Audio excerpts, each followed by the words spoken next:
भक्तजनों, आइए अब सुनते हैं बृहस्पतिवार व्रत की विधि एवं कथा। इस दिन बृहस्पतिश्वर महादेव जी की पूजा होती है। दिन में एक समय ही भोजन करें, पीले वस्त्र धारण करें, पीले पुष्पों को धारण करें। भोजन भी चने की दाल का ही होना चाहिए, नमक नहीं खाना चाहिए। पीले रंग का फूल, चने की दाल, पीले कपड़े तथा पीले चंदन से ही पूजा करनी चाहिए। पूजन के पश्चात कथा सुननी चाहिए। इस व्रत के करने से बृहस्पति जी अति प्रसन्न होते हैं तथा धन और विद्या का लाभ होता है। स्त्रियों के लिए यह व्रत अति आवश्यक है। इस व्रत में केले का पूजन होता है। तो आइए आज हम लोग कथा को सुनते हैं। किसी गांव में एक साहूकार रहता था, जिसके घर में अन्न, वस्त्र और धन किसी की कोई कमी नहीं थी, परंतु उसकी स्त्री बहुत ही कृपण थी। किसी भिक्षार्थी को कुछ नहीं देती थी, सारे दिन घर के कामकाज में लगी रहती थी।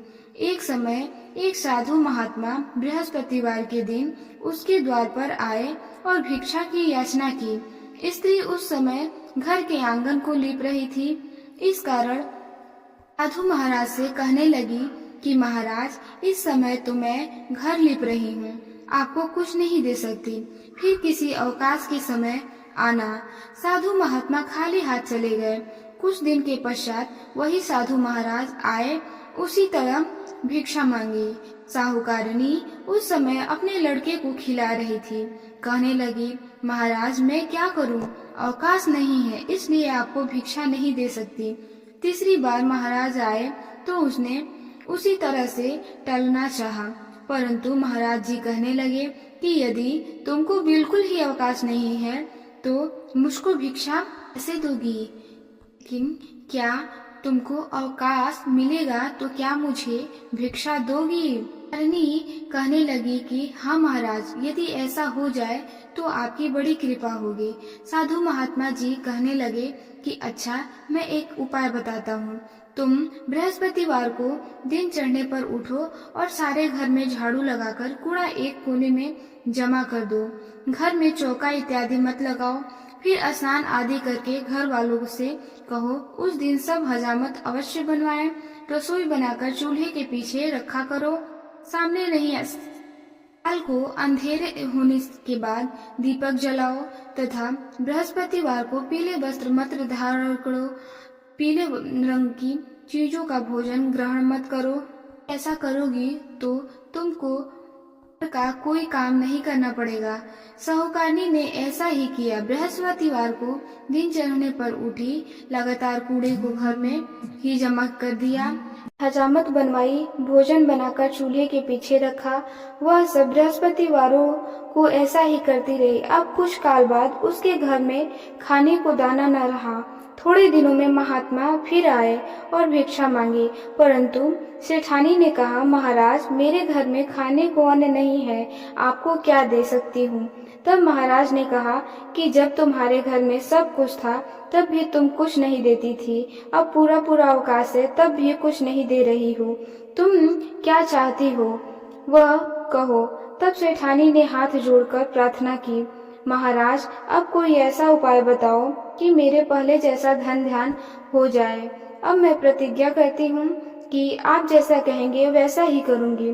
तब महाराज जी ने कहा, बृहस्पतिवार को प्रातः काल उठकर स्नादिन से निवृत्त होकर घर को गौ के गोबर से लीपो तथा घर के पुरुष को हजामत बनवाई, भोजन बनाकर चूल्हे के पीछे रखा। वह सब बृहस्पतिवारों को ऐसा ही करती रही। अब कुछ काल बाद उसके घर में खाने को दाना न रहा। थोड़े दिनों में महात्मा फिर आए और भिक्षा मांगी, परंतु सेठानी ने कहा, महाराज मेरे घर में खाने को अन्न नहीं है, आपको क्या दे सकती हूँ? तब महाराज ने कहा कि जब तुम्हारे घर में सब कुछ था तब भी तुम कुछ नहीं देती थी, अब पूरा पूरा अवकाश है तब भी कुछ नहीं दे रही हो, तुम क्या चाहती हो वह कहो। तब सेठानी ने हाथ जोड़कर प्रार्थना की, महाराज अब कोई ऐसा उपाय बताओ कि मेरे पहले जैसा धन ध्यान हो जाए। अब मैं प्रतिज्ञा करती हूँ कि आप जैसा कहेंगे वैसा ही करूंगी। तब महाराज जी ने कहा, बृहस्पतिवार को प्रातः काल उठकर स्नादिन से निर्वृत्त होकर घर को गौ के गोबर से लीपो तथा घर के पुरुष को न बनवाएं, भूखों को अन्न जल देती रहो, ठीक समय पर दीपक जलाओ। यदि ऐसा करोगी तो तुम्हारी सब मनोकामनाएं भगवान बृहस्पति जी की कृपा से पूर्ण होगी। सेठानी ने ऐसा ही किया और उसके घर में धन ध्यान वैसे ही हो गया जैसे पहले हुआ करता था। इस प्रकार भगवान बृहस्पति जी की कृपा से अनेक प्रकार के सुख भोग कर काल तक जीवित रही। प्रिय भक्तजनों, आइए अब सुनते हैं बृहस्पतिवार की दूसरी कथा को। एक दिन इंद्र बड़े अहंकार से अपने सिंहासन पर बैठे थे और बहुत से देवता, ऋषि, गंधर्व, किन्नर आदि सभी सभा में उपस्थित थे। जिस समय बृहस्पति जी वहां पर आए तो सबके सब उनके सामने खड़े गए, परंतु इंद्र गर्व के मारे खड़ा ना हुआ, यद्यपि वह सदैव उनका आदर किया करता था। बृहस्पति जी अपना अनादर समझते हुए वहां से उठकर चले गए। तब इंद्र ने को बड़ा शौक हुआ कि देखो, मैंने गुरु जी का अनादर कर दिया, मुझसे भारी भूल हो गई। गुरु जी के आशीर्वाद से ही मुझको यह वैभव मिला था। उनके क्रोध से यह सब नष्ट हो जाएगा, इसलिए उनके पास जाकर उनसे क्षमा मांगनी चाहिए, जिससे उनका क्रोध शांत हो जाए और मेरा कल्याण हो जाए। ऐसा विचार कर इंद्र उनके स्थान पर गए और बृहस्पति जी ने अपने योग बल से यह जान लिया कि इंद्र क्षमा मांगने के लिए आ रहे हैं। तब क्रोधवश उनके भेंट करना उचित ना समझकर अंतर्ध्यान हो गए। जब इंद्र ने बृहस्पति जी को घर पर न देखा तब निराश होकर लौट आए। जब दैत्यों के राजा वृषब्रह्मा को यह समाचार विदित हुआ तो उसने अपने गुरु शुक्राचार्य की आज्ञा से इंद्रपुरी को चारों तरफ से घेर लिया। गुरु की कृपा न होने के कारण देवताहार ने वह मार खाने लगे। तब उन्होंने ब्रह्मा जी को विनय पूर्वक सब वृतांत सुनाया और कहा कि महाराज, दैत्यों ने किसी प्रकार से हमें घेर लिया है, अब मुझे आप ही बचाएं। तब ब्रह्मा जी कहने लगे कि तुम बड़ा अपराध किए हो, जो गुरुदेव को क्रोधित किया। अब तुम्हारा कल्याण इसी में हो सकता है। वृषभा बड़ा तपस्वी और ज्ञानी है, उसे अपना पुरोहित बनाओ तो तुम्हारा कल्याण हो सकता है। यह वचन सुनते ही इंद्र कक्षा के पास गए और बड़े विनीति भाव से उससे कहने लगे कि आप हमारे पुरोहित बनिए, जिससे हमारा कल्याण हो। तब उसने उत्तर दिया कि पुरोहित बनने से तपोबल घट जाता है, परंतु तुम बहुत विनीत कर रहे हो, इसलिए मैं तुम्हारा स्वरूपा पुरोहित बनकर तुम्हारी रक्षा करूंगा। स्वरूपा ने पिता की आज्ञा से पुरोहित बनकर ऐसा रत्न किया कि हरि इच्छा से इंद्र वृषब्रह्मा को युद्ध में जीतकर अपने इंद्रासन पर स्थित हुआ। वृषरूपा के 3 मुख थे। एक मुंह से वे सोमपल्लवी लता का रस निकाल पीते थे, दूसरे मुख से मदिरा पीते और तीसरे मुख से अन्नादि भोजन करते।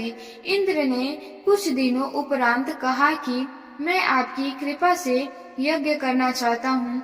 जब विश्वरूपा की आज्ञा अनुसार यज्ञ प्रारंभ हो गया, तब एक दैत्य ने विश्वरूपा से कहा कि तुम्हारी माता दैत्य की कन्या है, इस कारण हमारे कल्याण के निमित्त एक आहुति दैत्य के नाम पर भी दे दीजिए तो अति उत्तम हो। विश्वरूपा उस दैत्य का कहा मानकर आहुति देते समय दैत्य नाम भी धीरे धीरे से लगे। इसी कारण यज्ञ करने से देवताओं का तेज नहीं बढ़ा। इंद्र ने यह वृतांत जानते ही क्रोधित होकर विश्रुपा के तीनों सिर काट डाले। मद्यपान करने से भौरा, पल्लनी पीने से कबूतर और अन्न खाने के मुख से तीतर बना। विश्रुपा के मरते ही इंद्र का स्वरूप ब्रह्मा हत्या के बदल गया। देवताओं के 1 वर्ष पश्चाताप करने पर भी ब्रह्मा हत्या का वह पाप ना छूटा, तो सब देवताओं के प्रार्थना करने पर ब्रह्मा जी बृहस्पति जी के साथ वहां गए। उस ब्रह्मा हत्या के 4 भाग किए, उनमें से 1 भाग पृथ्वी को दिया। इसी कारण कहीं कहीं धरती ऊंची नीची और बीज बोनी के लायक भी नहीं होती। साथ ही ब्रह्मा जी ने यह वरदान दिया, जहाँ पृथ्वी में गड्ढा होगा कुछ समय पाकर स्वयं भर जाएगा। दूसरा वृक्षों को दिया, जिससे उसने गुंग बनकर बहना है। इस कारण गूगल के अतिरिक्त सब गोंद अशुद्ध समझे जाते हैं। वृक्षों को यह वरदान दिया कि ऊपर से सूख जाने पर जड़ फिर फूट जाती है। तीसरा भाग स्त्रियों को दिया। इसी कारण स्त्रियां हर महीने रज्ज्वला होकर पहले दिन चंडालिनी, दूसरे दिन ब्रह्मा घातिनी, तीसरे दिन धोबिन के समान रहकर चौथे दिन शुद्ध होती है। और 7वां प्राप्ति का उनको वरदान दिया। चौथा भाग जल को दिया, से फेन और सिवाल आदि जल के ऊपर आ जाते हैं। जब जल को यह वरदान मिला कि जिस चीज में डाला जाएगा वह बोझ में बढ़ जाएगी। इस प्रकार इंद्र को ब्रह्मा हत्या के पाप से मुक्त किया। जो मनुष्य इस कथा को पढ़ता या सुनता है, उसके सब पाप बृहस्पति जी महाराज की कृपा से नष्ट होते हैं।